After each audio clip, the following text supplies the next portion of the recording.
Okay, you guys, we're going to get started. Are we ready to get started? Is that a yes? All right. We have put together what I consider to be an amazing panel, and we have an amazing moderator who's here from St. Louis that we've all listened to for 18 years, three-time Emmy Award winner, talks to, are you ready for this? 11.5 million people a night. I don't know anybody that talks to that many people, except maybe the anchor of CBS News or something. And even then, I'm not sure about that. So I would ask you all to join me, put your hands together, and welcome Mr. George Noory.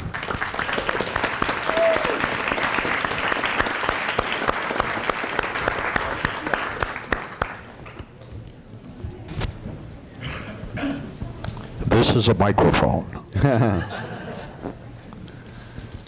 You hear me okay? Mm-hmm. Well, hi, everybody. This is part of my 11.5 million listeners. I'm going to introduce you to a great group of panelists, but we have our newest Health Freedom Expo listener in the audience. Little Henry is 4 weeks old. Victoria, do you want to bring him up for a second so people can see the little guy? Yay, little Henry. Woo. I have a little 7-week-old great-grandchild, and she's just a tad bigger than little Henry, but look at the little guy. Oh, he's holding his head up already. Strong. Selfie. Hi, Henry. It's our newest member. Congratulations again. Henry. Watch your step going down. How about that? Any lawyers other than Jonathan Emord in the house? 1, 2. Okay, this story does not reflect you or you. But there was a lawyer in Chicago today who just, did you see it in the paper? Just settled a $20 million libel suit. $20 million. First thing he did, folks, he went out and bought a Maserati. First thing. He's driving it down Cicero Avenue, pulls over on the side of the road, opens his door. Maseratis are really low.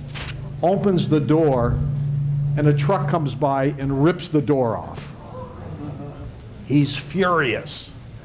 Calls the cops, they show up, and he's screaming at the police officers if the police officer was driving the truck. I can't believe it. This is ruined. It'll never be the same. Calm down, sir. You can get the door fixed. No, it's not. It's not the same. Finally, the cop gets upset. And he said, you lawyers are all alike. All you care about is money and possessions. You didn't realize that when that truck driver ripped the door off your car, he took your left arm with it too. Oh my gosh. The lawyer looked where his arm was and went, oh my God, where's my Rolex?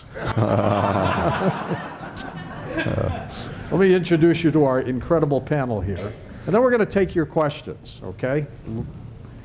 Erin Elizabeth owns a publication called Health Nut News. Also has it online. She'll tell you about that in a second, but let's hear it for Erin Elizabeth.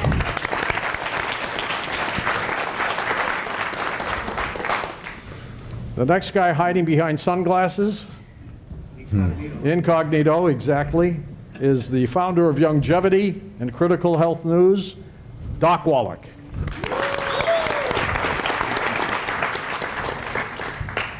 The next guy, the FDA can't stand. That's why we love him. Constitutional attorney, Jonathan Emord. Jonathan. The next guy who just had some non-GMO lunch, Jeffrey Smith. All right, Jeffrey. And our last guest, of course, is the talk show host himself, homeopath Robert Scott Bell. So let's start with you, Erin. What got you into this field?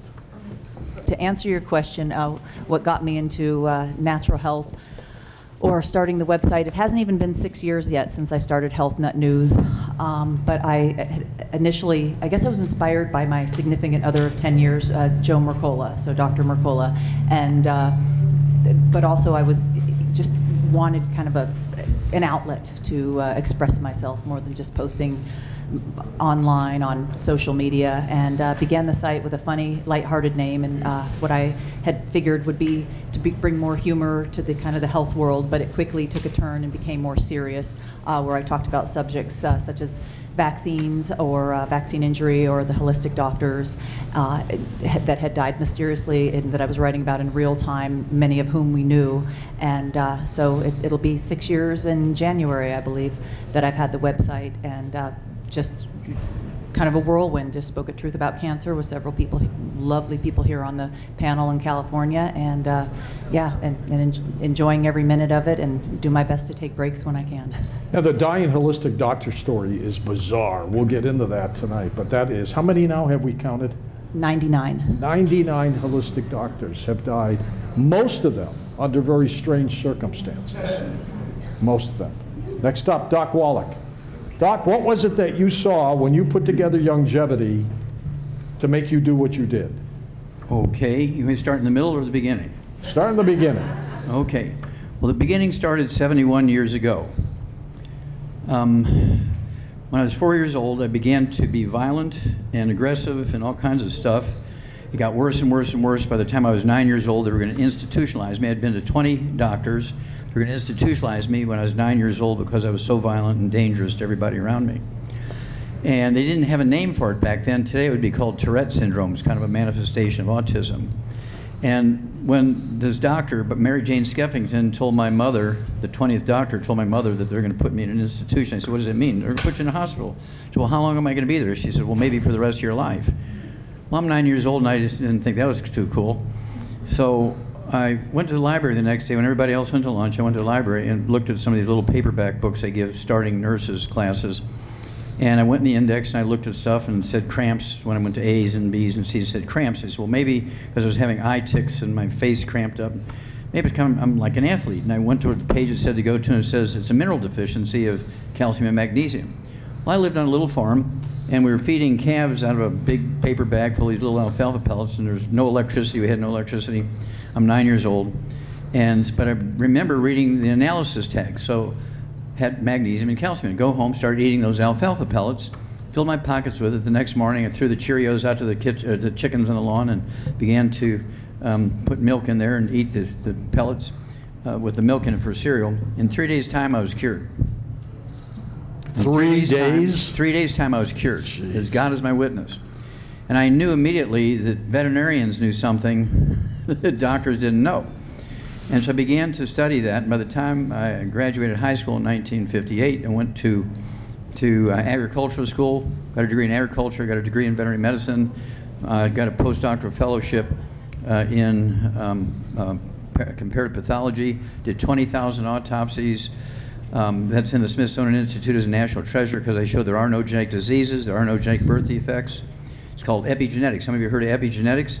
Well, Bruce Lipton from England, who looks at identical twins, I look at animals like chickens, where I can get 4 groups of 25 babies at the same hatching season from the same mother-father. Give each group of 25 different foods, and one group is 12 inches high, the second group is 8 inches high, the next group is 4 inches high, and the next group is 3.5 inches high. Just by difference is what I fed them. And so that's epigenetics. And so I began to deal with people. I had what I called, my first one was Dr. Wallach's pig arthritis farm, and I began to cure arthritis in people. And I was in trouble. The New York Times and Harvard Medical School were on me because you're a veterinarian, what are you treating people with, human beings with all this stuff? He said, well, it's animal food, we'll let them eat it. And so they knew it worked, and so they wanted to patent my Dr. Wallach's pig arthritis formula, and I had to sue them and beat them. Of course, it's my formula. And so then I had to form a company because I couldn't work just seeing 25 patients a day. So now I see 2 million patients a day in 50 countries. And of course, George is my favorite host. Appreciate you. Well, other than Robert. Thanks a lot, buddy. I got your back, Rob. I'm on every month with him. What can I do? Can't compete. And so to make a long story short, longevity. We see so many millions of patients in 50 countries, and we deal with 900 different diseases using all natural, the 90 essential nutrients in prepackaged programs. Now, what would you use a healthy blood sugar pack for? Diabetes. What do you use a healthy bone and joint pack for? What do you use a healthy weight loss pack for? It's very simple. You don't have to be a doctor, and you know more than a doctor when you buy the product. Thank you. Thank you, Doc. Doc Wallach. Jonathan, as an attorney, how did you end up specializing in constitutional law, taking on the FDA? How did that all happen for you? Well, when I was a little guy, I loved American history, and I... Hold it up there so they can hear you. What's that? I want to Better? make sure they can hear you, yes. So when I was a little chap, I loved American history, and when I started to get a little older in my early teens, I read a book by a congressman from Illinois named Phil Crane, who was a historian at the same time, and wrote a book called The Sum of Good Government. And I was quite impressed by what he expressed in that book, and very concerned about how the nation was really violating the Constitution by not honoring it and by building this massive bureaucracy that seemed to have unlimited power. So that led me to have a passion that I really needed to participate, make a difference, try to change things. When I was 16, I guess, or 17, I campaigned for Ronald Reagan. Was at the University of Illinois here in central Illinois. And then Reagan won the election, and I went out to Washington. I worked for various groups that were interested in pursuing these efforts at limited government. And then when I went to law school, I ended up, after law school, seeking a PhD in constitutional history, but I just started in the program, and the Reagan people said, "Can you come to work for the Federal Communications Commission?" I said, "Well, I don't think the FCC should exist, so how should I go to work for it?" And they said, well, they laughed and said, "That's why we want you to come out here." So the Reagan years were different. They were, we got rid of the fairness doctrine. As you know, that was a real bane to editorial freedom for broadcasters. And since then, I've been pursuing the government and trying to knock it down wherever it violates the Constitution as an avocation and as a job as well. And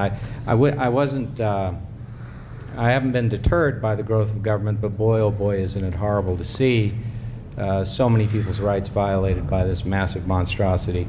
The FDA, I gained an interest in the FDA because Dirk Pearson and Sandy Shaw, years and years ago, George, you probably know them, they contacted me when I was vice president at the Cato Institute. They said, "Hey, look, you got to get out of the Cato Institute. We need you to sue the FDA." And I said, "Well, what about?" And they said, "Well, we're being censored by the agency. We can't tell truthful information about what these nutrients do." And so I looked into it, and I realized, whoa, there's this massive censorship regime operating at the FDA. So I agreed to help them. Went back into private practice after a year out of private practice with the Cato, and we sued them. Everyone said we couldn't prevail. One of the leading lawyers in the bar, in the Food and Drug bar, called me up and he said, "Let me help you. I can talk to your clients and persuade them not to do this stupid thing. What you're doing is going to ruin you and ruin them, because you're going to be ostracized by this agency, and the leading members of Congress who are behind this agency already view you with suspicion, but you'll have no work, young man." And I said, "I don't care. I'm going to go after it." So they all predicted we would lose that one, George, and we won. You won that one. That's And that right. was a landmark And you decision. keep winning. Well, we've been fortunate. I think, I'm a religious person, so I believe God has a lot to do with these Are you things. wearing a Rolex? Not a Rolex, George. A Bertucci Italian watch. It's far less expensive than a Rolex. Here you go. All right, Jeffrey Smith. Jeff has his own mic. Just keep those for the other three. Jeffrey, of course, is a proponent battling against genetically modified foods. Now, Jeff, you don't wake up in the morning to say, "I'm going to fight this." What happened? Well, George, in 1996, I went to a lecture by a genetic engineer who was blowing the whistle. And in 1996, no one really knew what a GMO was. And they were about to plant GMOs in the state where I was living in Iowa, big time. And this particular award-winning scientist explained that the technology is completely unpredictable, that the only thing that we know about it is that its most common result is surprise side effects.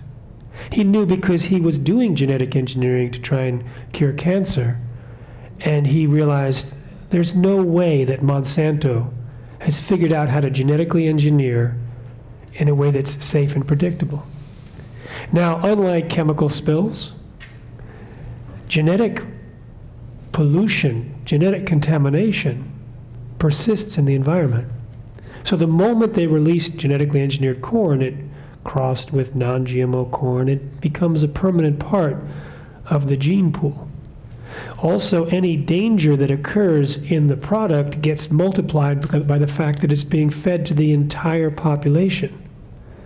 So this was an A+ risk. Everyone who eats, all living beings, all future generations. And no one knew about it. So I figured I'd kick in and help a little. And that was 23 years ago.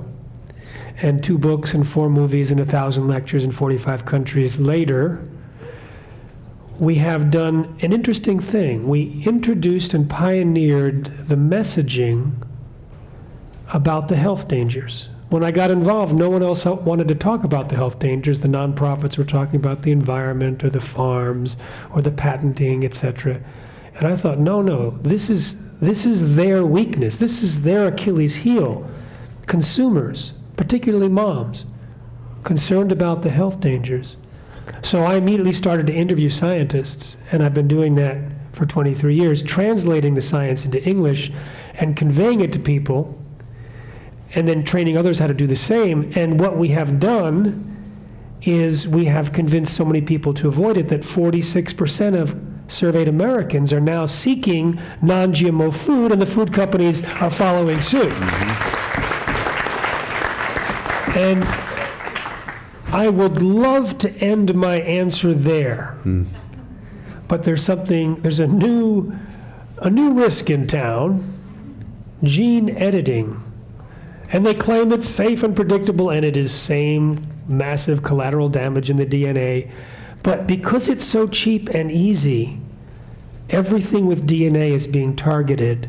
Bacteria, fungus, algae, plants, animals, insects, birds.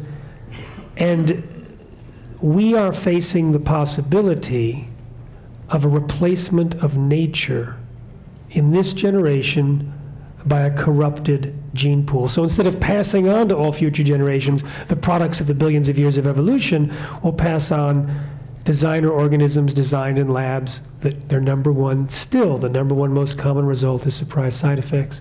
So after 23 years, George, and so many times on your program, thank you, where my main focus has been the health dangers, now I'm talking about the existential threat to the planet as of this month as the primary driver.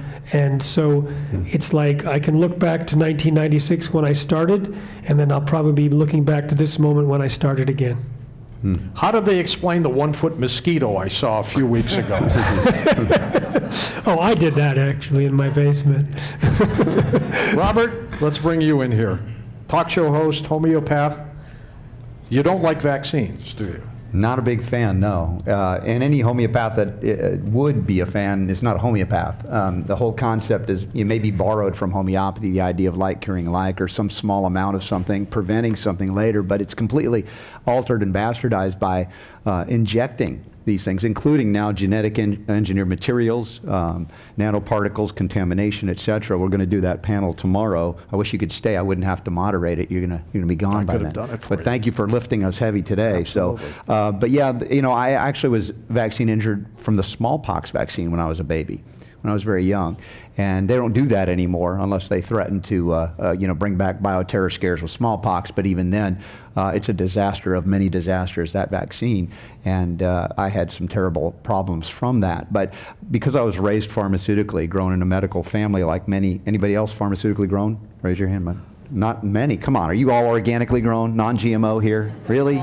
I awakened to this stuff later at the age of 24, and within 2 years of learning about organic food and detoxifying my liver and doing minerals things, selenium, different things that we've learned about, I was able to undo 24 years of ailments and illnesses. But I still had a long way to go, and I continue to learn about things, whether it be homeopathic, supplementally, silver therapeutics and things, even EMF protection technologies, to bring the power to heal back where it always belonged with each and every one of us here. But now we're dealing with the domination by a global corporatocracy beyond our oligarchy in America of these multinational corporations that have no allegiance to any nation or state, just their bottom line, and that they can mandate us being their customers. And that brings what you just mentioned, the vaccine. This is unique of all the products that are out there that Big Pharma has. And as much as I would not want to use those products, I especially don't want them forced upon me or anybody. So now we're at the point in America where the land of the free is now the land of the enslaved, medically, pharmaceutically, where you're not given an opportunity. And the way they're going to do this, and I'll talk more about this tomorrow, through the Real ID Act of 2005, which is supposed to implement by 2020. There's a backdoor ability of the Department of Homeland Security head to alter the rules based on, hey, there's another measles outbreak. You know what? Your driver's license, your passport, in order to get that renewed or actually use it, we're going to have to update your medical records. We see that you have not gotten your measles booster shot in 10 years. So that is coming. That's how they're going to mandate. Because most Americans will say, even if they're for vaccines, it's like once they're adults, they're like, I'm done with it. I'm not even doing the flu shot. How are they going to force you to do it? They're going to say, well, you can't travel, you can't get on a plane, you can't enter a federal building. In fact, you can't work. You're an employee, you have a social security number, they're going to target that number as your de facto medical ID number. And what are they so opposed to the person who did not get the vaccine? Because if you've been vaccinated, you're not supposed to get the disease, right? Oh, yeah.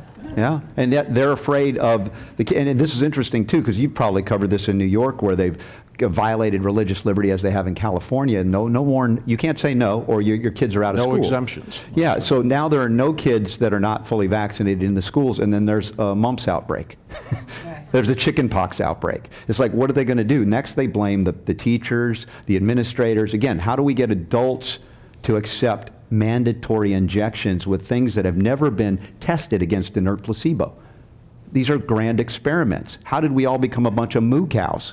Honestly, we're branded, and then we're treated as if we're animals.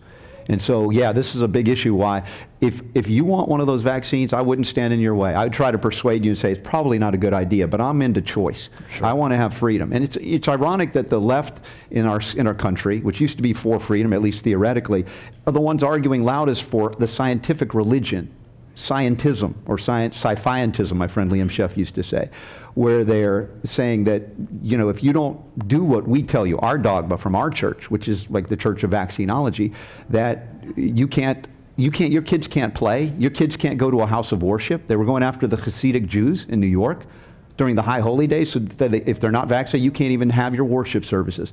How did we get to this place in America where we would so willingly give up fundamental religious liberty upon which our nation was founded, that we are so afraid of viruses and bacteria and fungi, all the things that actually you have more bacteria in your gut than you have cells in your body? We're supposed to be afraid of that? And that we've lost our way because we've lost our self-autonomy, our ability to care for one another and ourselves, and we turn it over to the priestcraft of the church of pharmaceutical mysticism. Those are known as doctors. Well, I'm afraid, go ahead. I'm afraid what they're going to try to do is control what we see on the internet. Mm-hmm. So if you come down with some affliction and you want to self-remedy yourself, they're going to stop that. And you won't even be able to get that. Jonathan, you'll be fighting that next. Internet control. Hey, grab a microphone there for him.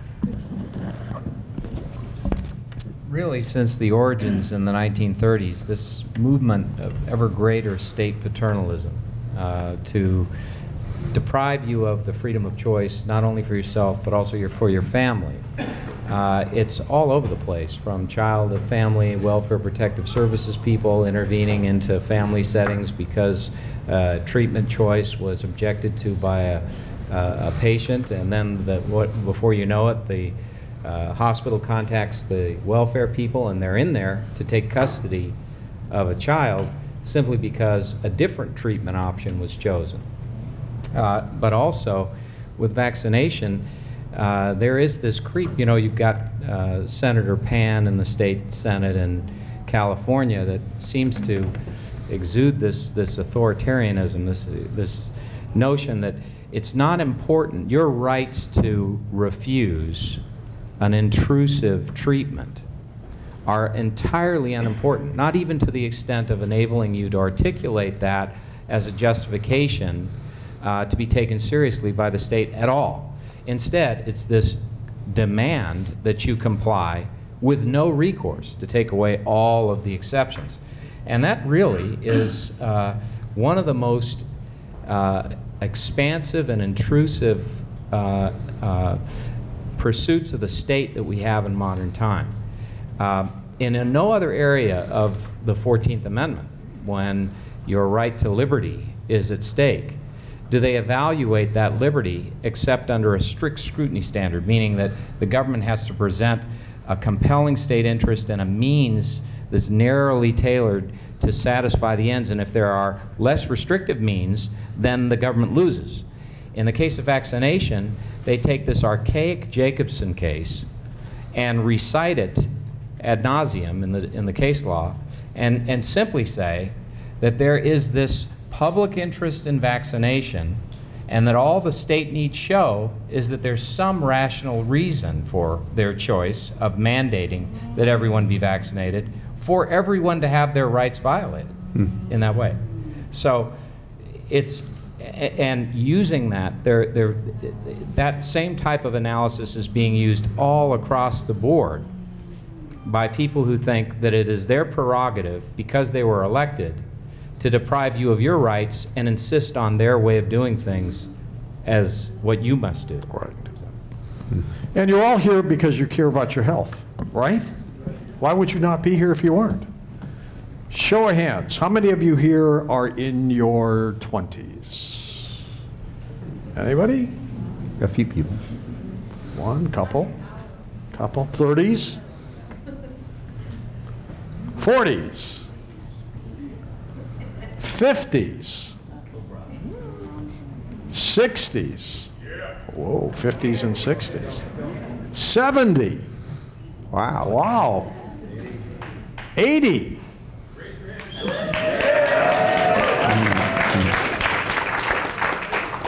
90? Come on, admit it. My mother's 90 years old, comes on the show every year, as she insists. I cut her off once, told me off the next day. You promised me more than 5 minutes. Mom, it's a radio show. Once a year she gets on your show. Yep. Let her on. Absolutely. Absolutely. She comes on May 28th, but she's 90 years old.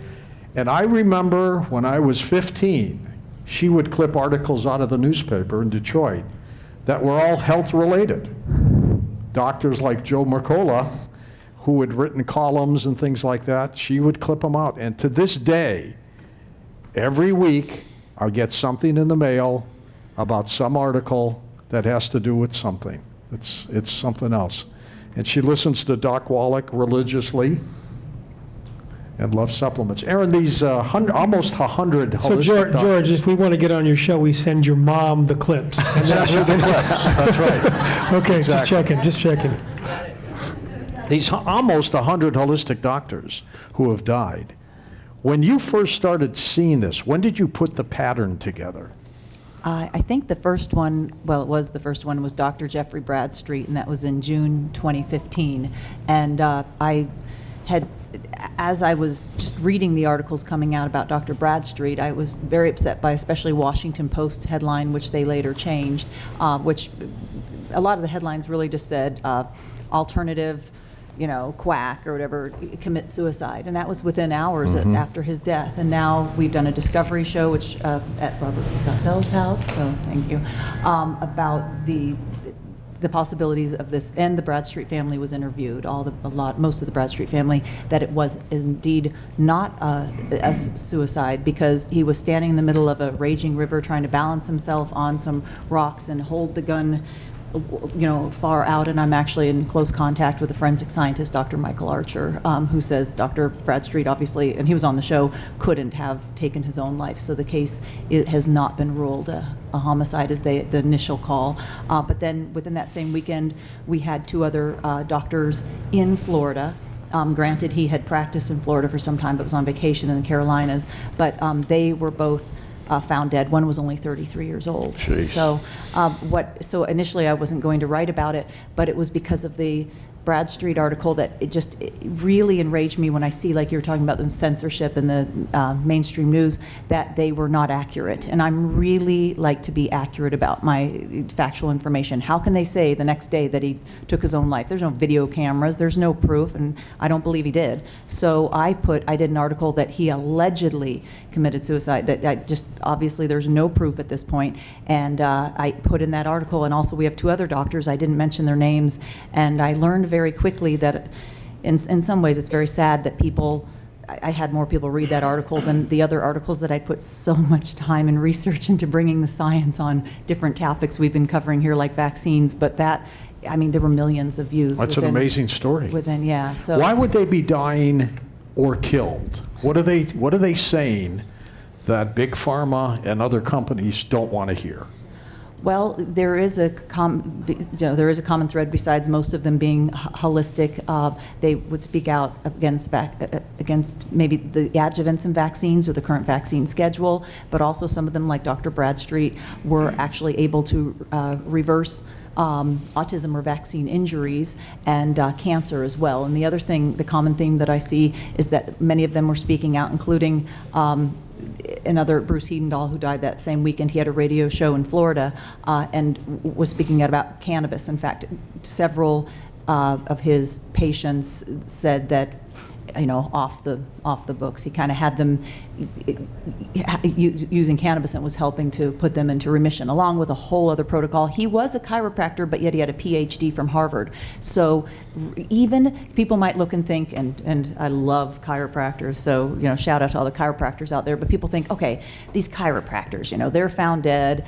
The family has contacted me. They don't believe they're split, but some of the family members don't believe Dr. Hedendahl. Also, all 3 were found dead Father's Day weekend. Jeez. And so the people that contacted me were like, at first, some in the comments might say, come on, they're a chiropractor, but he also had a PhD from Harvard in nutrition, and he was actively treating people who had cancer and late stage cancer, where they said there was no other hope, and successfully putting these patients into remission. I think what was a big thing here, and same with Nick Gonzalez out of New York, that Carol Alt and Suzanne Summers both attribute to putting them into remission, that he was able to put them into remission from cancer, was that they were successfully a lot of them were successfully putting patients into remission, or talking about how to get patients better, or just speaking out against the pharmaceutical companies in general. So. And Doc Wallach, isn't it amazing that on this planet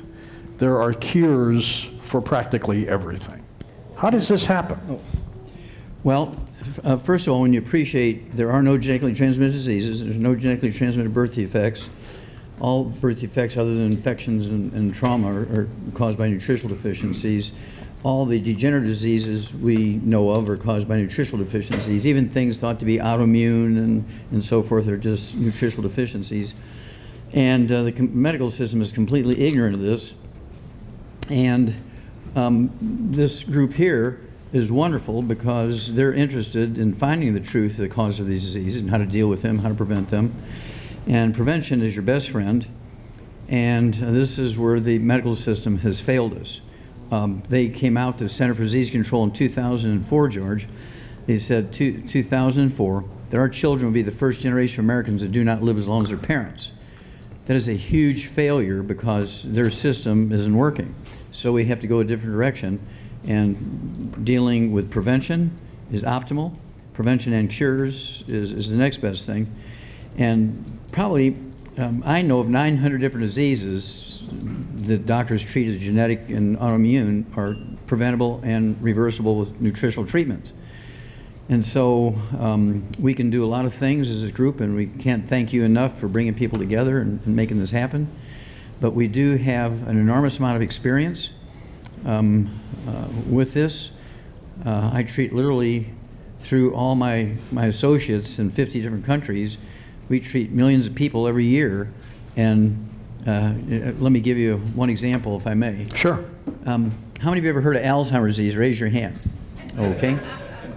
Well, Alzheimer's disease is a simple nutritional deficiency disease. It was created by doctors. It's a physician-created disease. It never existed before 1942. There's 8 different dementias. The oldest one, which we find in mummies, is called senile dementia. Okay? Alzheimer's disease is a brand new disease, and again, it's caused by a nutritional deficiency of cholesterol.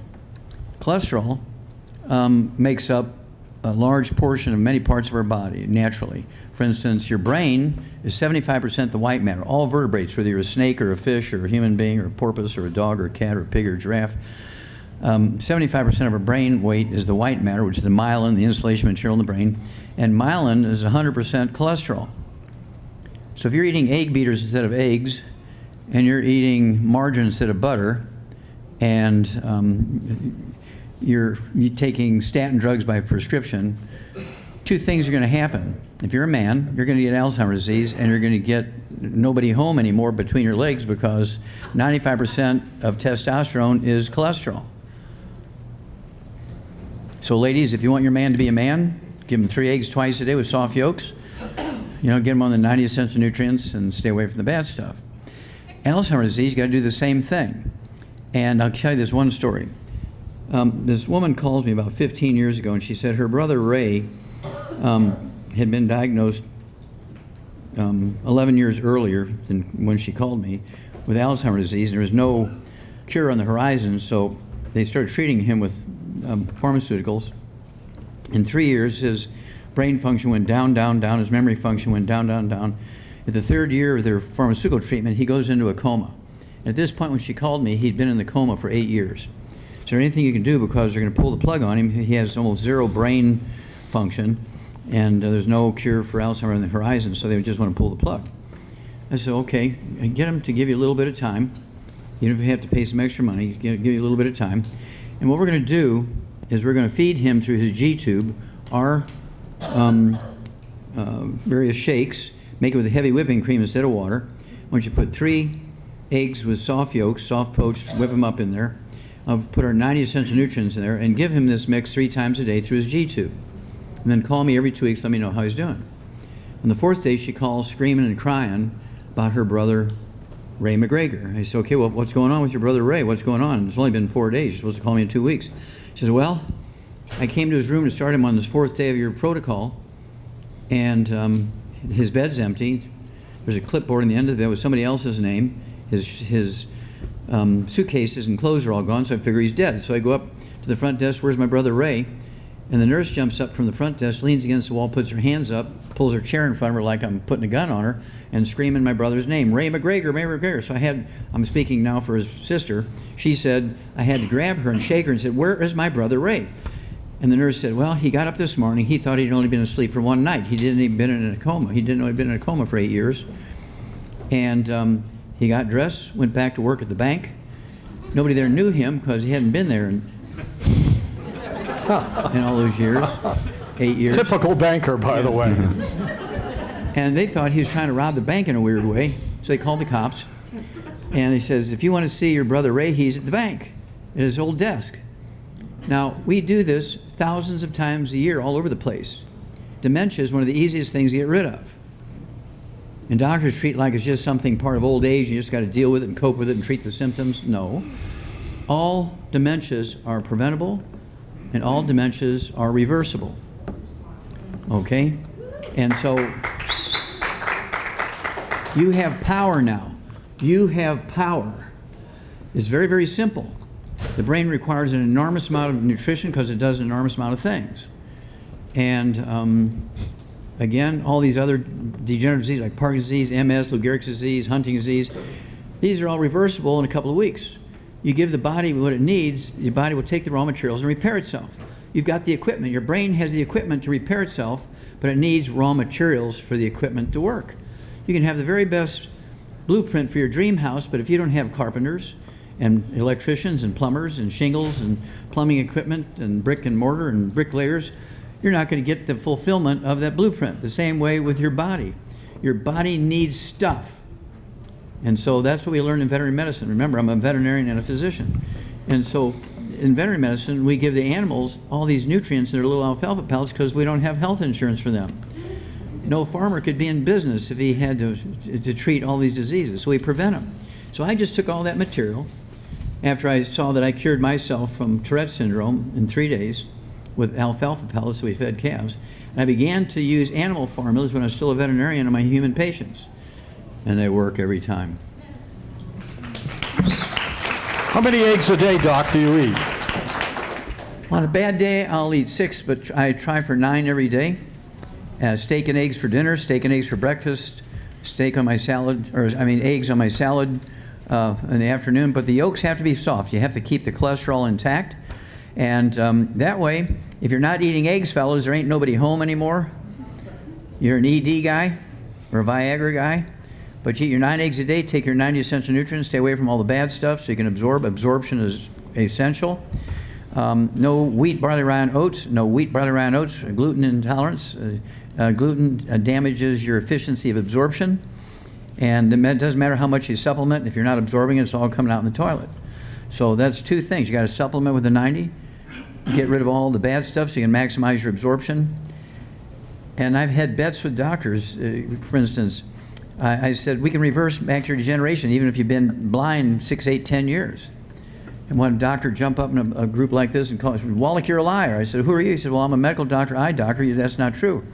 He says, macular degeneration is an old man's disease and you can't prevent it, you can't cure it. And I said, well, let's have a little wager. To make a long story short, I said, if you can bring me 12 of your patients, you've diagnosed, there's no argument about the diagnosis, and if I can get half of them, if I could get 6 to read 20/20 in 90 days, would you apologize in public and buy me a dinner at a steakhouse? He said, and the next day he brought me 27 charts of patients that he had diagnosed with macular degeneration. They're blind for 6, 8, 10 years. He says, pick your 12. I said, well, let's take all 27.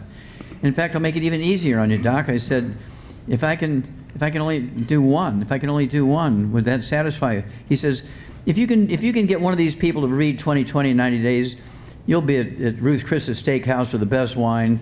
I will apologize. And he actually made me a tape, Seeing is Believing, because in 90 days, all 25 of the 27 could read 20/20 after being blind 6, 8, 10 years, by his definition. And also the last 2 took 4 more days. That's incredible. True story. Jeffrey? Oh, yeah. And he did take me to the steakhouse. He did apologize in public at a meeting like this. And then he actually made an audio cassette tape, and it became a CD called Seeing is Believing. You girls know that. You know that. Seeing is Believing. And so we actually send a lot of these out. We save a lot of people's vision because of that little study on 27 people. Truly remarkable. Go ahead, Jeff. So when you do go to that steakhouse, got a problem with this, Yeah. or you eat those eggs, make sure they're organic. You see, Roundup is now being sprayed not just on Roundup Ready soy, corn, cotton, canola, sugar beets, and alfalfa. It's being sprayed on the grains to dry down and kill off the crops just before harvest, and it makes it easier to harvest, etc. It's also being sprayed on the beans, the lentils, the peas, etc. Now, why would I wanted to speak after you because you talked about the importance of absorption and gluten sensitivity. So let's just superimpose Roundup on that scheme. Roundup its chief poison is glyphosate, originally patented as a descaler to clean boilers and pipes. Now, why is that? Because it is a chelator. It grabs onto minerals. And unlike the chelators we use to pull out the heavy metals, this grabs onto basically all the minerals. making them unusable. So if you have glyphosate residues in your body from the food that you're eating, and you're taking minerals, well, the glyphosate will just take out a lot of those minerals and making them unavailable. If you have glyphosate sprayed on crops, the crops become mineral deficient. What do the livestock in the United States eat if they're not organic? Mostly Roundup-ready crops that are mineral deficient with lots of Roundup on it, making them mineral deficient. So our plants, our animals, and directly our own bodies. Now, the particular minerals are needed for certain metabolic pathways to function. So there's one pathway, the shikimate pathway, used by our gut bacteria. It produces the precursors to serotonin, melatonin, dopamine. They become potentially reduced. It also is an antibiotic, killing off the beneficial bacteria. It also damages the mitochondria. It also helps stop the absorption of nutrients because it can block the production of certain enzymes. It can create leaky gut, which can then enhance the autoimmune disease, making gluten sensitivity more serious and other inflammatory diseases. It can damage actin, which is the structure of the cells and the structure of the neurons. We just found out it reduces NRF2, which means the entire cellular detox pathways throughout your body become reduced by 30%, so all the other toxins can shout really loud for as long as they're in the body. Same thing with the liver. The P450 cytochrome pathway enzymes, they become damaged, and so the detox of the liver becomes inhibited. Even the way the cells talk to each other, it's called gap junctions, dropped by 50% in the presence of glyphosate. And it causes genotoxicity, which is cancerous, which can create cancer. It can cause birth defects, and I'm just getting started. So when we talk about nutrition, we talk about absorption, we talk about the benefit of minerals, it's not generic, it's organic. It has to be on the basis today of an organic diet. Otherwise, you're trying to fill the bathtub with the plug unplugged, and so you're making the minerals unusable, destroying the digestive tract and its ability to absorb. And so you're not going to be able to have the kind of nutrition that Doc Wallach was talking about. There is a panel going on, by the way, right next door. Let's let them hear what you think of this panel. Go ahead. Hoorah! Perfect. The poor guy doing the panel must be going, oh. The power to heal is yours. I heard that. Good. Yes. Bayer Pharmaceutical probably made the worst acquisition. Oh my God! Who came up with that timing? idea? I actually wrote a letter to the Bayer shareholders before they bought Monsanto with 8 reasons and all these undeclared liabilities, and just one of them was the fact that Roundup was declared a carcinogen, a probable human carcinogen, and it's most of the data is around non-Hodgkin's lymphoma. So it's interesting that now we have 3 lawsuits that were won against For Bayer. billions of dollars. Yeah. So even though, like in the last lawsuit, and it was great, I actually went out to dinner with the plaintiffs and the attorneys after the plaintiffs were awarded $2.055 billion. So the judges reduced it, so now each of the 3 are making about 80 million or so, but now there's about 30. How many people have heard the commercials? If you have non-Hodgkin's lymphoma, then contact this. So Contact the Jonathan Emord law firm. yeah, he's busy now chasing an ambulance. So it turns out there's over 30,000 plaintiffs right now waiting for their day in court. And so there's now delaying some of those lawsuits because the judges are expecting Bayer to come up and to settle for several $1 billion. But I want to point out one thing, George, it's the kind of stuff you just love. I got a chance to interview my friend Brent Wisner, who was the chief attorney for 2 of those 3 lawsuits. He and I were on the Doctor's TV show at one point for an hour. And I interviewed him, and you can see the interview at responsibletechnology.org, a 5-part series, or it's going to be this coming week's podcast. By the way, I launched a podcast this past Tuesday. It's the number 2 in the world for alternative health. Perfect. In one day. And so we're going to do Brent Wisner's interview. Thank you. So we're going to do Brent Wisner's interview called "And Live Healthy, Be Well" podcast, and he talks about he was able to force into the public domain millions of pages of Monsanto's secret documents. But first they figured out what the worst ones were and put them on their website, made it available. And it's incredible what they got away with. I'll just give you one quick story, but you got to hear more of them. They test Roundup's absorption in human skin by looking at cadaver skin. So it was absorbing at 10% into the skin, which is 3.3 times more than allowed by the EPA, so they never told the EPA, of course. Instead, they cut this cadaver skin off. They put it in an oven and baked it. Jeez. Then they put it in the freezer and froze it. Then they took this leather-like substance and applied Roundup, and guess what? It didn't absorb. And that's what they presented to the EPA. This is just one of many examples. It's incredible. So yeah, Bayer's capitalization, their price of their business, dropped by 50% as a result. And there was a no confidence vote among shareholders, and they are really upset at the people that made this purchase of Monsanto. I could have told them. Crazy. Let's take some of your questions from the audience. John, you've got a mic? Going to run those around like Phil Donahue. That one works. Hey, do you think... It's Harrison Ford, the actor. Yes, it is.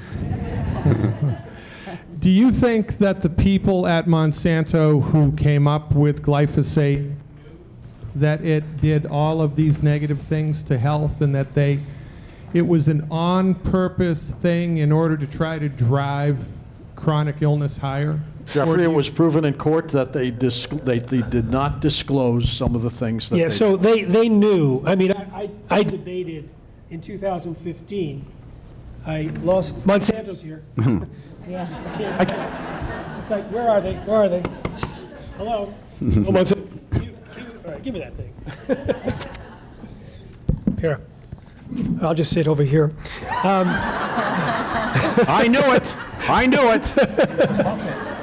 So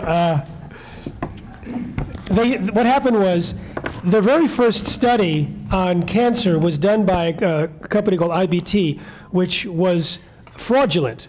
IBT did 30% of all the toxicological studies of all the chemical industries and pharmaceutical industries, and it was a complete sham. They would do 2-year studies in 8 months. When the animals died in the study, they'd replace them. It was a complete sham. In fact, it was described by one reporter as the single greatest scientific fraud in the history of the United States, probably the history of the world. And 3 people went to jail, at least 3, including a Monsanto guy, because when they submitted their glyphosate for testing, they sent along one of their Monsanto executives, and when they finished the test, he went back to Monsanto to make sure that it was properly fraudulent, and he went to jail.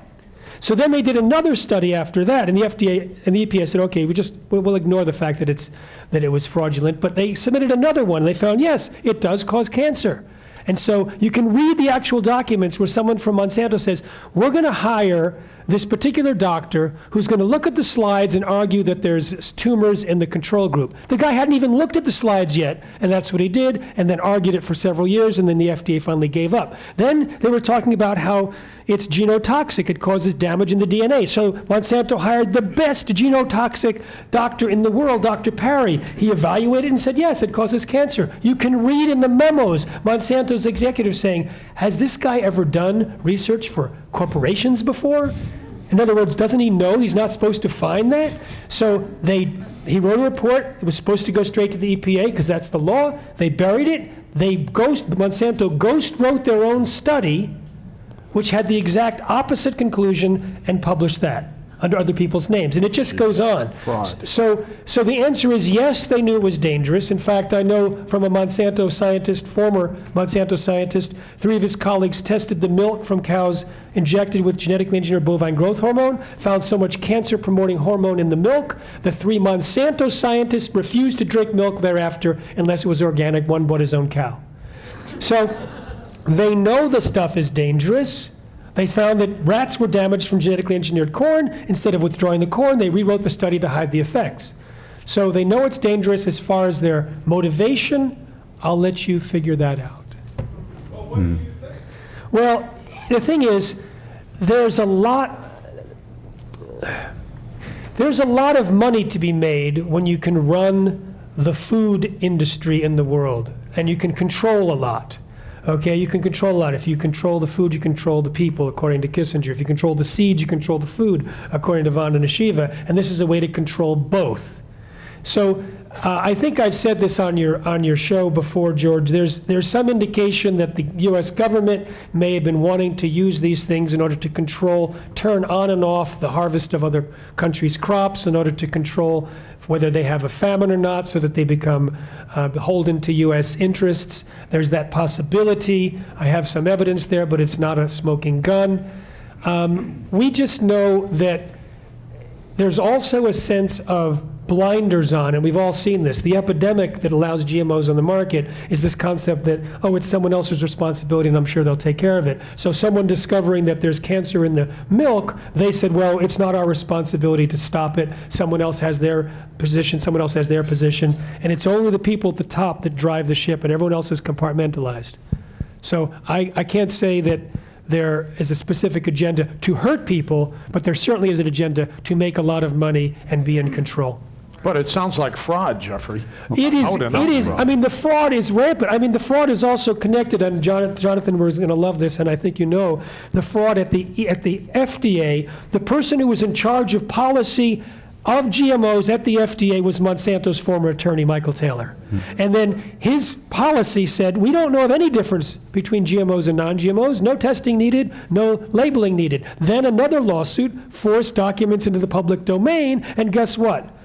Exactly the opposite conclusion was reached by the FDA scientists. GMOs are different and dangerous and need to be tested.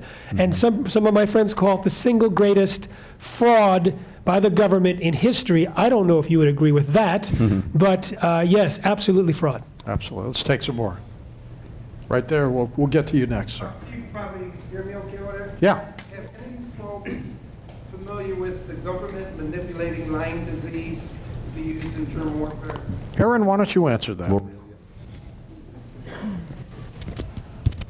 Just recently, they had actually, shockingly, in mainstream news, been talking about that possibility. And I could tell you a lot about Lyme and diagnoses and testing as far, but yeah, I mean, they have talked about that before in the island. Anyone help me out with the name of that? Slipping my mind. And yeah, sorry, it's Plum Island.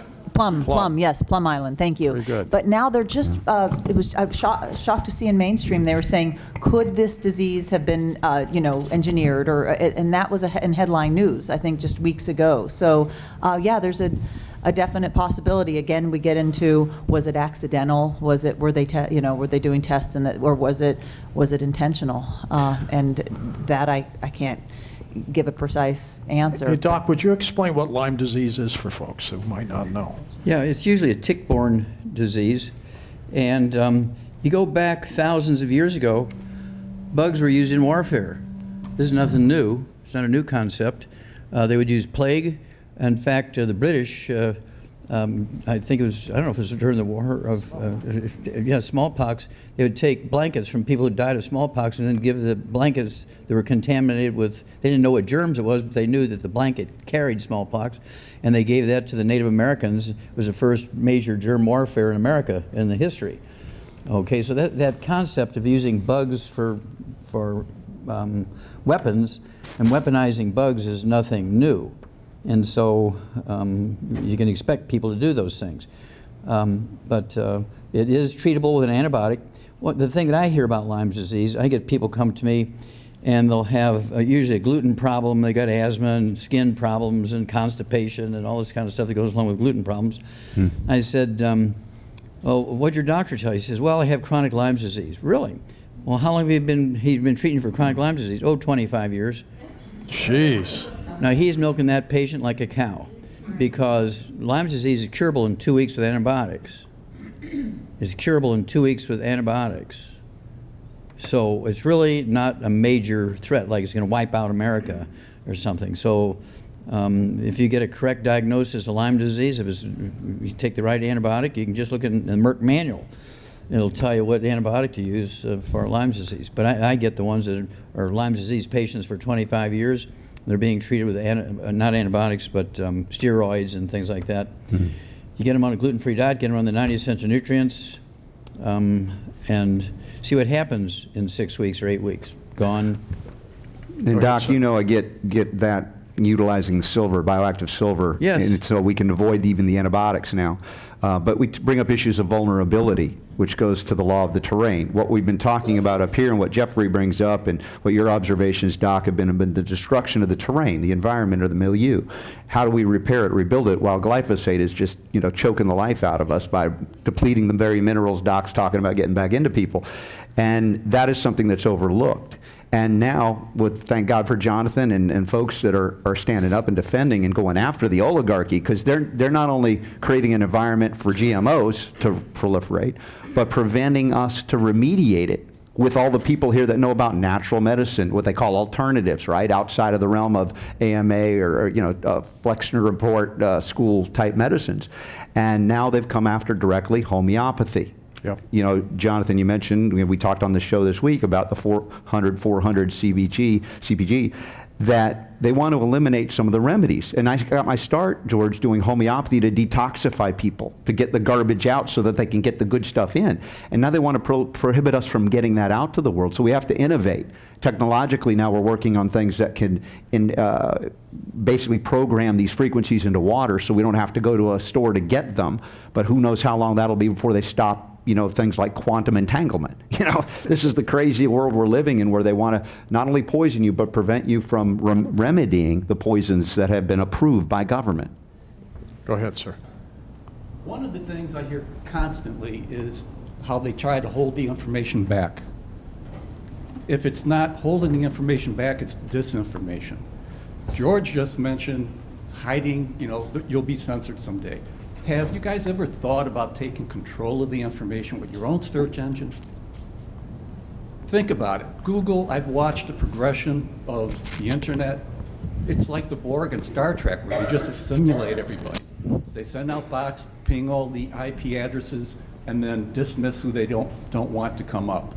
If you guys have your own bot written and own, health search. I know Mike Adams, the health ranger from Natural News, is working extensively on that. And I know that all of you that listen to George Noory directly, or any of the folks on this, you've got to make direct contact with them by going to their websites and getting even email campaigns. They've been shutting down on the vaccine issue. Just shut, like the monkey one they call that, or whatever, Earth Monkey. MailChimp, whatever that is. Exactly. But you've got to go direct now, because we have a limited time, obviously. We saw Zuckerberg being interviewed, and Posey, William Posey, Congressman Posey from the Space Coast, pinned him down on the vaccine discussion issue. Oh, we don't censor that, right? He was lying through his teeth. So we know that we have to outcreate it. You're asking great questions. I don't you have to have your own channel, away from Bing, away from Google. The monsters have total control. I have a website. If they want to bury you, they'll never They can find do you. it. Well, that's it. Yeah. So if you take control, everybody here who has a booth would be found. They don't have to be spending thousands of dollars to, be found. But you got a group of great minds who are in the forefront. Hire somebody who does programming to put a bot out there and ping and have your own channel.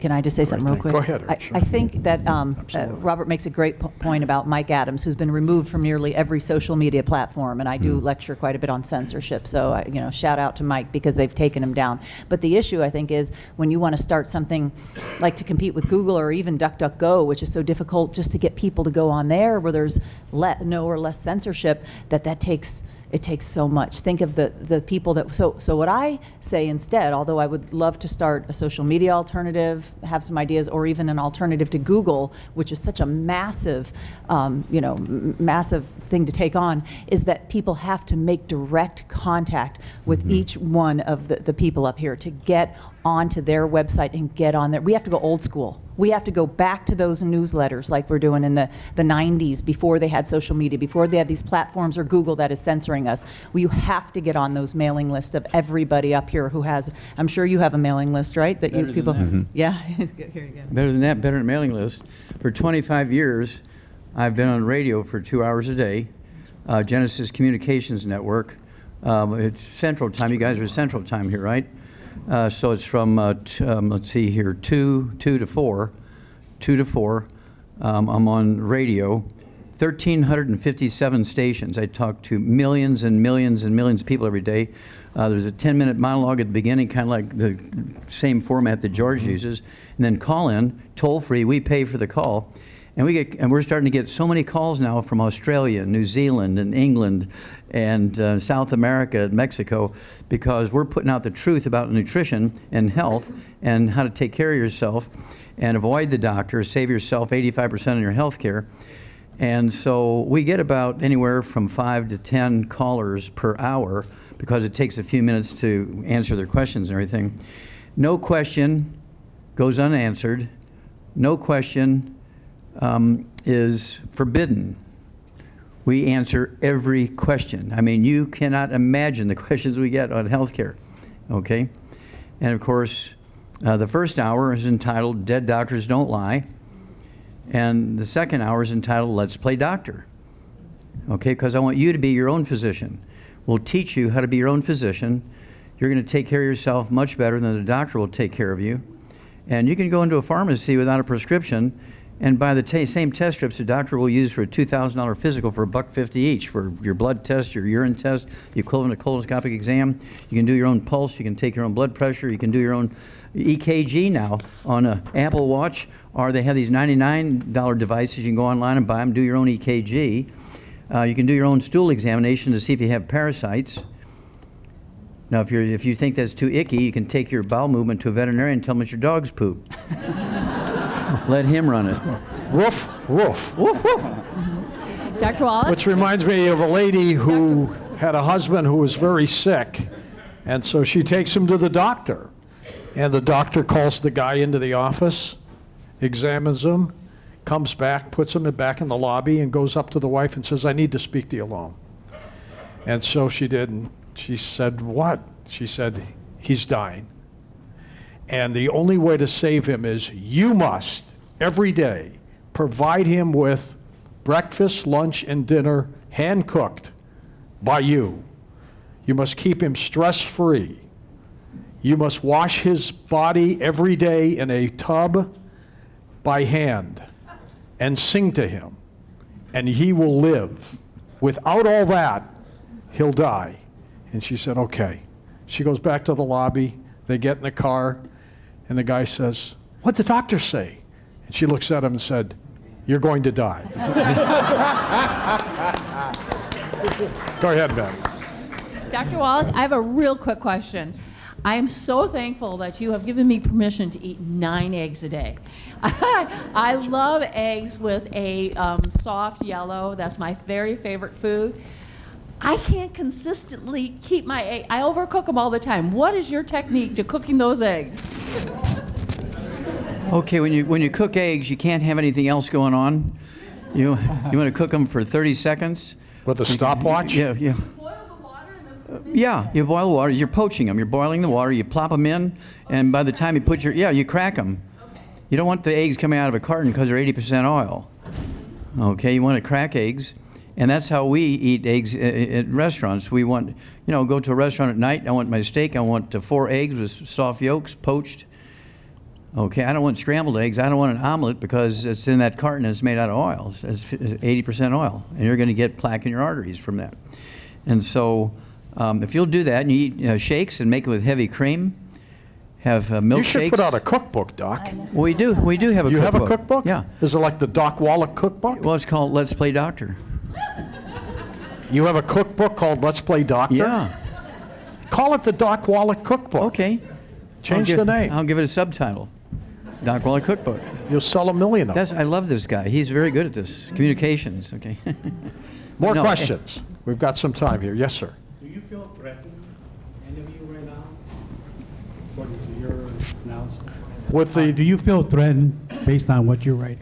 with the writing death of about? some of these holistic doctors, any of you feel like somebody's watching you? Well, I know someone's watching me.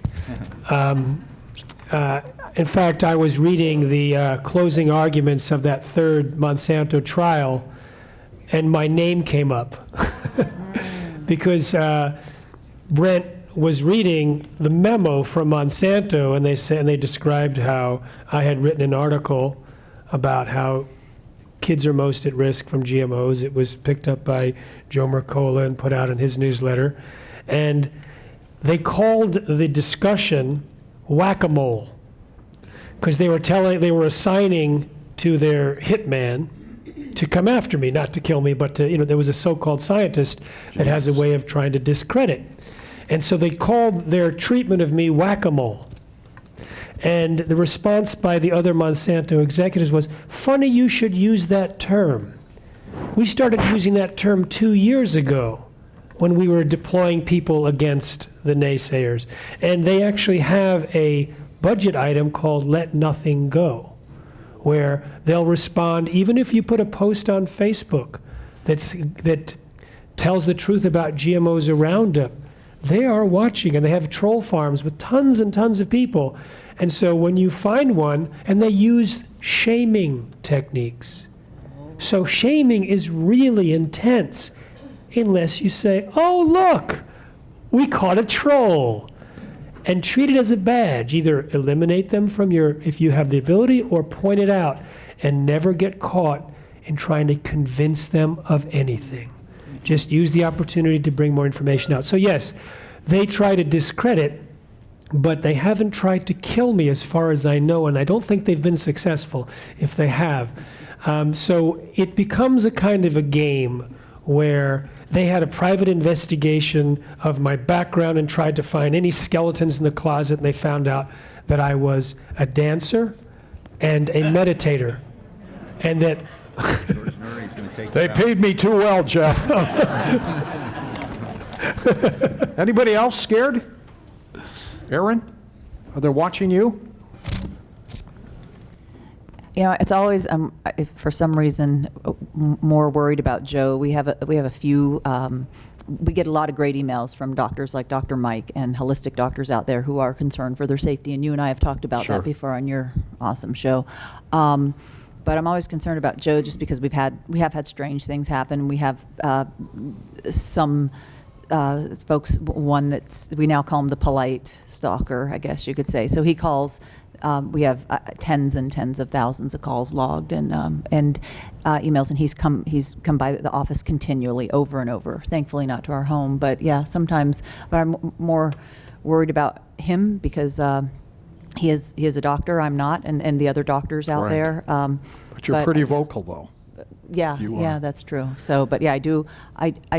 But on the other hand, as I've said before in presentations, that I still believe that, and though I understand for those doctors who kind of go lay low or even shut down their practices, as we've talked about, I get that. But on the other hand, for those who are staying vocal and getting out there and speaking their minds, I always say turn up the volume now more than ever, because we've lost so many. And Dr. Nick Gonzalez, his wife, Mary Beth Gonzalez, just sat at my speech a couple weeks ago out in California, and she's always there and so supportive. Still wants to know have we found out what's happened. She doesn't know how her husband died. He was in his early 60s. She did an autopsy because of the others in the unintended series, and they could find no cause of death.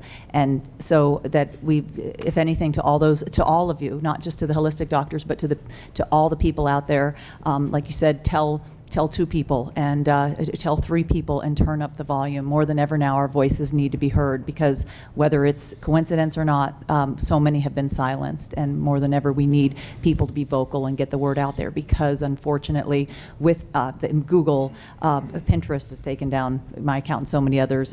Facebook is censoring heavily. You talked about Senator Posey grilling Mark Zuckerberg. I mean, we've now more than ever, we have to turn up the volume, not down, turn it up, because our voice is not being heard and they are censoring us. We got a letter from YouTube, coast to coast, because we're on YouTube, and they threatened to pull us down because of some of the guests we have on the show. I'm also told there's a department in Washington that listens exclusively to Coast at Night, and they take notes with everything that we've been saying. But it's been going on for years. It's not just this administration. Yes, right behind you. I've listened to Coast a lot, and there's been several shows where you're talking about something controversial, and all of a sudden, boom, it just cuts out. The guest is gone. And then right when that person got done saying the most interesting meat of the subject, you didn't get to hear it. It's almost like you're saying you're being monitored. And I was also kind of wondering about the health benefits. Here we've got 4G already. They're going to come out with 5G. And here they've already said that there's a lot of problems and health benefits with these frequencies.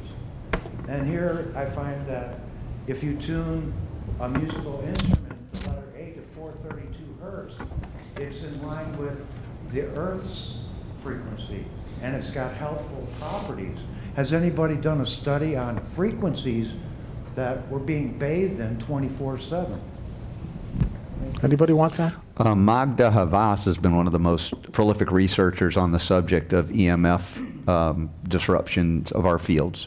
I'll be speaking about that in molecular hydrogen right after this. What's that tube you've got there? Yeah, this is technology out of Germany that produces a stable field of electrons, a torus field, if you know what, those of you know what torus field. So it continues to recycle, it doesn't dissipate. And in your environment, to saturate with these electrons, they settle on all living things in that field, and that, even if we can't stop 5G, we can stop it at the surface of our skin. Okay, so it's the harm that comes from those things is when it enters us and it physically alters our DNA, even causing inflammation of the cells. So I would like to say we could stop 5G. I don't think it's realistic at this point. So we have to advance technologies that are passive and safe for us to protect us in the midst of this environment, which we seemingly are becoming more dependent upon this technology, not less so. So I'll be speaking on that after this. Go ahead, Jeffrey. So, Jonathan, do you know of any, there's all these different communities trying to stop 5G installation of these towers, which are all over the place. They're more rampant than the regular cell towers. Yeah. So like every 100 feet or something like that? That's I'm crazy. I'm wondering if you know if there's a legal remedy that hasn't been tried as the legal expert among us. Well, much depends upon the science. So I remember in '85 when I was at the Federal Communications Commission, there were submissions from different scientists on EMF from microwave and other modes of transmission of communications. And the reality then was that there was quite a divide among scientists, but there are serious questions about the health risks associated with electromagnetic radiation. And what I would say is measuring the degree of EMF that you're being exposed to, if from a scientific standpoint, is the first element. Getting a degree of understanding of the extent to which you're being bombarded. And, you know, radiation is cumulative. So if you're in an area where you're being bombarded with radiation, you're near cell towers and so forth, where you're getting a heavy dose of radiation, you may be able to make a case that this introduction of this is a nuisance and is actually increasing your risk of cancer. Whole communities could do that. But it hinges on getting enough scientific evidence to establish that, which means daily monitoring of the amount of radiation that is being emitted. But this isn't unusual. There have been cases of this sort throughout American history where sources of radiation that have been used in industrial modalities have created nuisances, And there are cases where those things have been abated by orders of courts enjoining them from having them.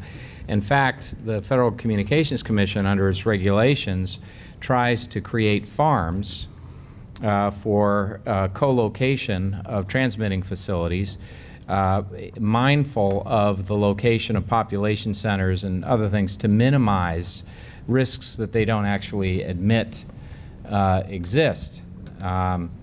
And that's, I think, in no small measure probably because they're mindful of the fact that it's increasing the risk of cancer among populations where they have these EMF facilities generating the electricity, the radiation, near population centers. So first thing, measure, establish the levels that are happening. Radiation is cumulative, so what is this doing? How much are you accumulating per year? You know, when you fly in an aircraft in the stratosphere, you're bombarded with radiation. Individuals who chronically fly are at much greater risk of cancer. There will be a higher, the other measurement is, what's the preponderance of cancer in these communities? Is it above the level that is the national level in particular areas of cancer? What are the kinds of cancers that are occurring? And are these the kinds of cancers that are ordinarily associated with exposure to radiation? So all of this can be helpful, and then you could sue based on that, and you could actually probably have a class action suit predicated. It'll happen.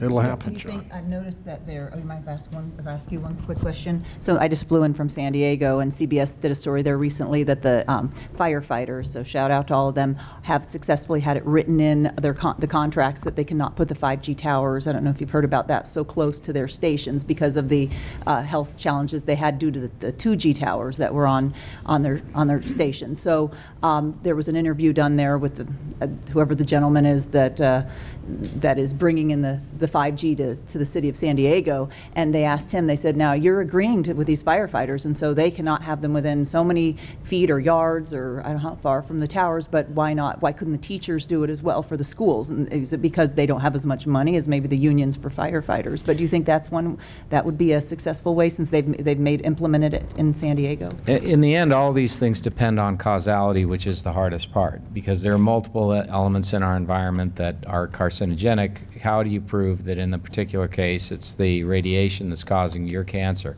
But the presence of the risk, if it's established scientifically, creates a strong justification either for government action or for litigation to abate a nuisance.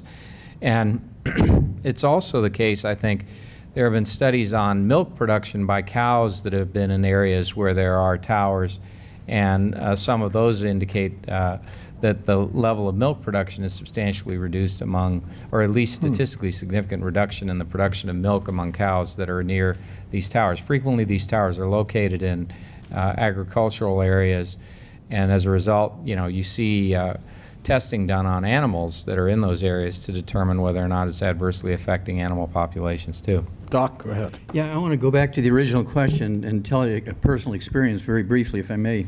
This goes back 27 years ago, just before I met Jonathan and Cheryl.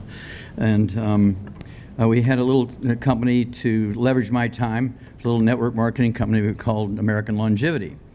And we wanted to go public and take it to the stock market so we could sell stock and use that money, profits from selling stock, to buy other companies and grow quicker, because we're really having great success with our health issues with nutrition. And so we contacted Arthur Andersen. They sent one of their members of their board of directors, John Wilson. You remember the story? Yep. And he sort of conflabbed with our president back then, a guy by the name of Peter Holliday, and they formed a little company, which then they sold my company to themselves without me knowing it, and then they fired me. And so I sued them and set up a meeting right away, so I was starting another company to replace the one that they had stolen, and let all my distributors and associates and customers and patients know that I was forming this new company. This was kind of in L.A., and my driver at that time, I was working with Clint Eastwood, Dio Roberts, big, guy, bodyguard as well as driver.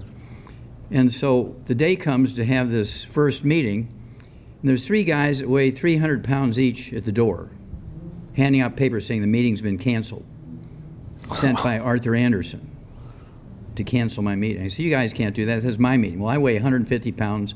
There's 900 pounds of meat and 150 pounds. So I told Dio, I said, Dio, call the cops, tell them there's going to be a riot here.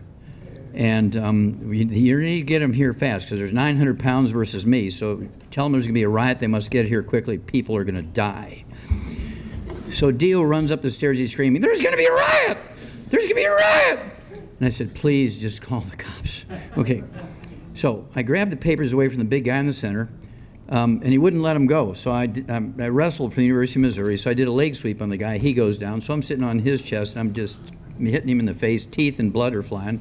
The other 2 guys are kicking me, broke all my ribs on the right side. They gave me a concussion. I still have an egg-sized big calcium deposit where they kicked me in the back of the head. Within 3 minutes, I figured, okay, I'm going home, Lord, because this is going to end quickly. And here come the cops. So they cuffed these guys. They didn't know who was right, who was wrong, but there was 3 of them and 1 of me. So they cuffed them and charged them with assault and disorderly conduct and all that kind of stuff. We had our meeting. And then 6 months later, we're having a pretrial in federal court. We're having a pretrial hearing, and we called these 3 guys in as witnesses because they were paid by Arthur Anderson and this John Wilson to disrupt the meetings and do whatever was necessary, they were told, to not let the meeting happen. They were paid well by Arthur Anderson to do that. So they brought a big suitcase full of cash and said, if you want to settle, here's this suitcase full of cash. And the judge said, okay, I'm going to go have a cup of coffee. When I come back, if you guys have settled, I won't even look at it. I'll just sign off on it. But if you don't want to settle, you guys are going to jail and you're still going to have to pay Wallach. So they settled, and that's how Youngevity started with that money. It took a few broken ribs, but it was worth it. What a great story. Let's take some more questions. Yes, ma'am. The creator of the documentary called Take Back Your Power, Josh Del Sol, has been working on a platform to unite everyone, like everyone sitting up front that has all this information to share, to get us all into one place so people like us are able to access it, access your websites, access everything that we could possibly be searching for in a safe environment where it's not bogged down by the Googles and everything else. So it would be wonderful to hopefully connect everyone. Robert, you can find him, right? Yeah, I'd be happy to talk with them further and get them out. I will also say that, every minute any of you guys still watch ABC, CBS, NBC, CNN, any of these networks, your mind is being polluted unless you're reviewing it to see how much they're lying to you, okay? Because it's all fake news coming from there. So to engage and discuss like what George does overnight, what I do during the day, what Doc does, all of it, and what Erin, we're communicating things that obviously are not approved or funded by the pharmaceutical interest, which means, we can actually tell you the truth.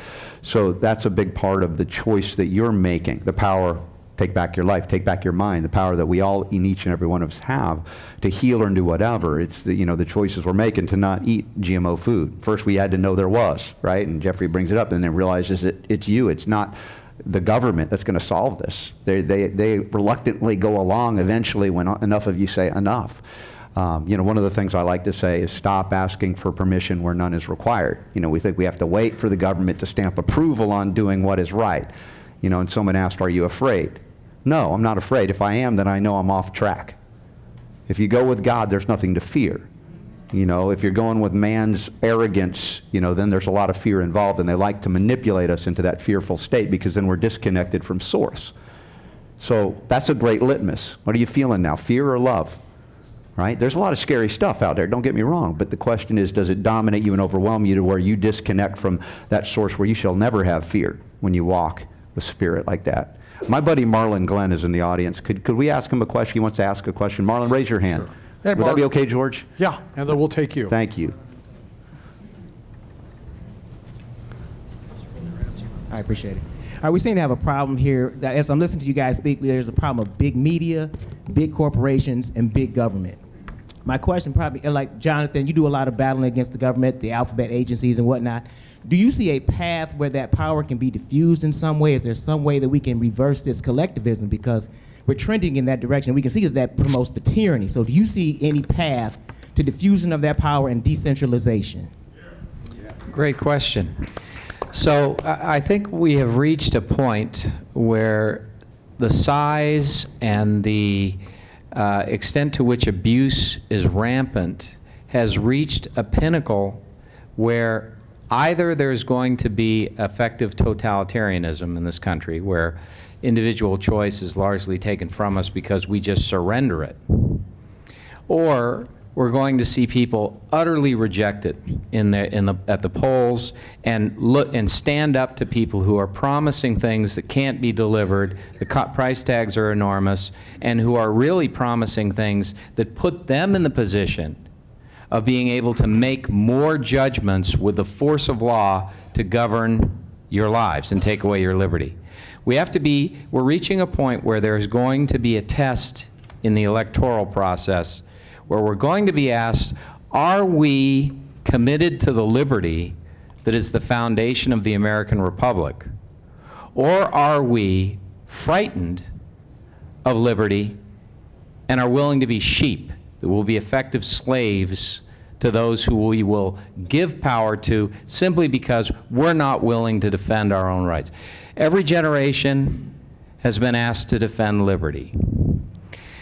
Over the years, from the 1930s to the present, there's been an encroachment by those who are either in government or are in industry who have co-opted government and use government for their own anti-competitive purposes under a veneer of the public interest. People are now feeling it, but they have to make this critical choice. And that choice is, will you be strong enough? Will you be brave enough? Will you exercise your vote? Will you make your voices heard in defense of individual liberty? Or will you allow those who promise the world and can deliver nothing, but will take away that liberty, to have their way? And that's where we are. I vote for you. We need more people in government like you. Let's go ahead. Go ahead. I have a question regarding the EMFs and how do you measure it? And with the smart meters, I've read something about that you can put a cap on it to kind of reduce the amount of EMFs coming. Go out ahead, of it. Robert. This one's for you. See, there are technologies to measure it. They're not controversial in terms of Gauss meters, different things like that. And there are claims that you can produce Faraday cages over these things. Of course, if there were really a Faraday cage working, you wouldn't have anything reaching your phone in terms of that regard. So you can't use the technology if that's the case. Now, in terms of measurable biomarkers, this is the thing. We need to really insist on double-blind placebo, inert placebo-type controlled studies, which they don't do with vaccines. I mentioned that earlier, with even the technologies to remediate. If we can't stop it, we've got to find out how does it impact. And Jonathan, you said that. What science is there to show? There's a lot out there, not being publicized so much in mainstream media circles, but I'm sure that George covers it with Coast to Coast, where you're actually talking about things that are really impacting our lives that might harm or impact the bottom line of those who are invested in. You need to control your toaster while you're going down the highway and taking a nap in your Tesla. Really? We need that? That's ridiculous, but this is where they're going. Is it fast enough yet? So we have conducted double-blind placebo-controlled studies to show biomarkers that are accepted by general scientific studies that show the impact of 5G, different signals on cell, on tissue, on inflammation, on heat, things like that, and then what can you do to remediate. So it's not that isn't being done, it's just the mainstream media that would normally publicize in a big way these things are not coming to the communication rescue. Like the First Amendment was designed so that the press would investigate these, point them out and go, hey, there's a problem here. Now it's about protecting whoever's funding you, whoever's buying the news media, who buys their advertisements, 70% or more, pharmaceutical drug ads. Go ahead, Jeffrey. I just want to say, that a lot of people don't know this, but if you put your phone off, it will still transmit. You can still find it on Find Your Phone app. If you put it on airplane mode and then you turn it off, or even if you don't turn it off, then it cuts the transmission, at least they say it does. And so if you're in a room like this with a lot of people around, it's good to actually put your phone not just on silent, but on airplane mode. Interesting. I didn't know that. Yeah. Didn't know that. Also, I wanted to say that after this panel, 3 of us are going to be immediately giving a talk. I'll be in here, and there's 2 others that are also speaking. So, so Robert Scott Bell is speaking, Erin Elizabeth is speaking right after this panel in different rooms. Have fun. We're watching which choices you make. Yeah, really. You're not going anywhere. Let's take time for about 1 or 2 more questions. I've got to catch a plane. Robert, you're going to fill in for me to wrap things up, okay? Yes. Go ahead. Robert, I'll give this to you. You're the vaccine man. Sure. It was about effectiveness in terms of, we've talked about the Healthy People 2020. Dr. Sherry Tenpenny will be on the vaccine panel tomorrow. Now that, again, the plans for adult mandates are in the mix. ACIP at CDC has already said overtly. We've seen ID and unique biometric data as well tied to Argentina and their IDs, passports, et cetera. We've seen the plan in Europe with the European Union. It's already out. They want to implement it within the next year or so. And of course, we've seen in our own country, particularly with New York and California, overturning religious liberty. You can't say no to injections with experimental things, including aborted fetal cells from aborted babies and animal DNA and animal RNA injections. How would you not have? And they say, well, there's no religion that has an official dogma against vaccinations. Well, when most of these religions were, writing the text that became the Bible, there weren't vaccinations to talk about. So the question is recognizing, as Jonathan says, individual liberty. And I believe even at the Supreme Court level, they ultimately had decided that your religious beliefs have really nothing to do with whether you're a member or not a member of any given church, synagogue, mosque, temple, or whatever. And we must get back to that defense of individual liberty. And I go back to my friend Michael Badnarik. He was the Libertarian nominee for president in 2004. I was his first interview outside of that in Atlanta when he got it. He was like deer in the headlights. He wasn't supposed to win. And at the time, the Bush administration was contemplating mandatory vaccines because of bioterror scares, smallpox, et cetera. And I said, so Michael, you're running for president. What would you do? I'm hearing about these trial balloons for mandatory vaccines for everybody. He thought about it for a moment, and then he said, Doc, you bring the syringe, I'll bring my 45, and we'll see who makes a bigger hole. And Good point. The purpose of that is to recognize prey and predator. In nature, you see that. Prey and the prey give off a scent when they're in fear, and they recognize when you're vulnerable because you're afraid of them. They're really doing a good job because there's a hell of a lot more of us than there are of them. It's not even close. Once you recognize your power, ultimately, and your connection to source, whatever that might be for you, recognize that and live according, then you would never acquiesce to that, and they would realize it, and they're going to have to either go away or figure another plan that's going to take them another 10, 50 years if we go back to sleep again. As Jonathan Emord points out with his historical presentation, we didn't get here in a day. It's taken decades and decades and decades of government indoctrination. Otherwise, public schools, they have convinced us that we get our rights from them, government, instead of God. And that has just messed us up big time. So we got a lot of re-education and, well, detoxification to do first. All right, well, you had a great answer. Let's take one more question, and we'll just wrap it up. One more question. Who's got it? Yes, ma'am. I was just wondering if there is anything, do you think it's helpful if we write to the government leaders that are the very people? No! They won't listen. If you feel better doing it, I just don't know that it'll do much. What do you think? They won't listen. The question was, do we have any governmental recourse is basically it. You know, I used to do tours in DC, and they used to tell us every postcard counts as something, every letter counts as something, every phone call, they're all logged. They know that your voice represents more than just one person because they know 10 of your friends are not writing or That was the calling. case in the old days. I know, that's It's why I'm different now. asking. That's why I'm asking. They don't care. Where is our power of the people? Right here. Now. Right here at local, exactly. Folks, let's hear it for the panelists. Let's hear it for you. Thank you. Jonathan, you're next.